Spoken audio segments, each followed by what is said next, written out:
You know, throughout all of human history, there's this one story that's been told over and over again. Not always in words, mind you, but in experience. It's a truth that's been whispered from the very dawn of our consciousness. The poet Saint Dadu put it so perfectly. He said, "All the enlightened have left one message." So what is that one message? Well, it's a pretty radical claim, that the deepest spiritual realization isn't different for everyone. It's singular, it's identical, across all time and all cultures. Okay, so let's really dive into this unchanging experience. It's an idea sometimes called the perennial philosophy. And what it suggests is that way down deep, beneath the surface of all the world's different religions, there's a single, universal truth, just waiting to be discovered. And the core idea? It's really breathtakingly simple. It claims that the mystic, whether they were a Hindu seer in ancient India or a Christian saint in medieval Europe, wasn't just learning about God. No, they were directly experiencing a state of absolute unity with the source of everything. But you might be wondering, if this reality is just one thing, how do we even begin to talk about it? Well, what's so fascinating here is that the mystics all describe this unity as having two distinct yet totally inseparable aspects.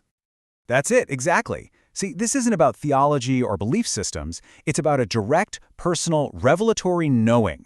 And in that moment of knowing, the one reveals itself in a kind of divine paradox. It's both absolute stillness and infinite creativity all at once. So on one side you have the transcendent, the unchanging witness that is just pure consciousness. You could call it the Father God, the absolute stillness.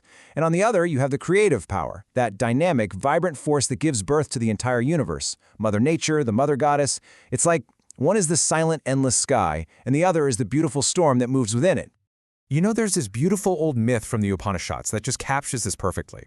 It says that in the very beginning, there was only the one, the self, but it was alone. So in order to know itself, to experience joy and delight, it split itself in two, a man and a wife, and from their cosmic embrace, all of creation was born. And get this isn't just some philosophical idea you find in ancient texts. It's an intuition that was carved into the very stone of our prehistory. It's like a whisper from the oldest parts of our human soul. We're going to journey way, way back now. 20, 30,000 years, long before anyone had even thought of written language.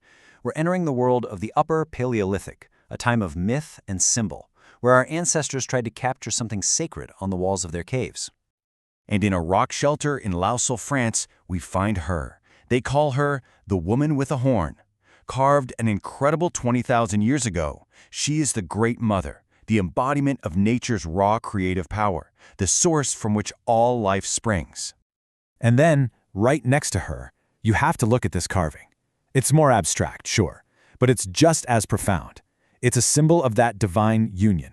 You can actually see the male and the female principles merge together into a single, indivisible form. It's the exact same story of the two in one, told not with words, but with a sharp piece of flint on limestone. All right, so as we move out of those silent caves and into recorded history, something amazing happens. That same truth starts to be spoken aloud. And let's just see how this builds as voices from completely different worlds begin to say the exact same thing. Just listen to Jesus of Nazareth, a Jewish mystic in Roman-occupied Galilee, making a declaration that would literally change the world. I and the Father are one. Now fast forward over 1,000 years and listen to Catherine of Genoa, a Christian saint in Italy. She says, "My me is God, nor do I recognize any other me except my God himself." Do you hear it? It's the same voice, the very same realization.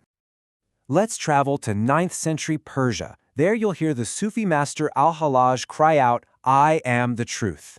It was a statement of such radical non-duality that it actually cost him his life. See, he wasn't claiming to have the truth, he was claiming to be it.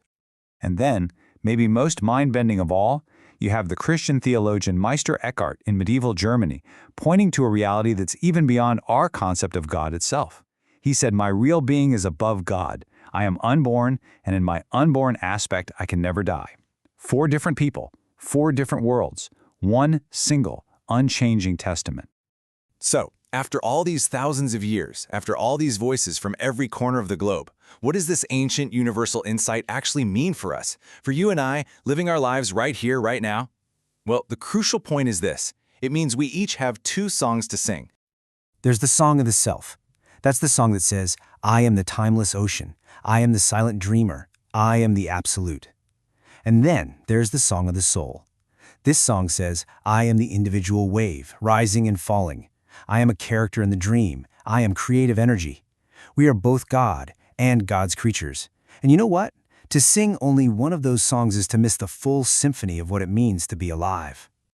So you see, the mystic's unchanging testament, it isn't just history. It's really an invitation. And it leads to the one perennial question they all ask of us. When you quiet all the noise of the world, when you really listen in the absolute silence of your own being, whose voice do you hear?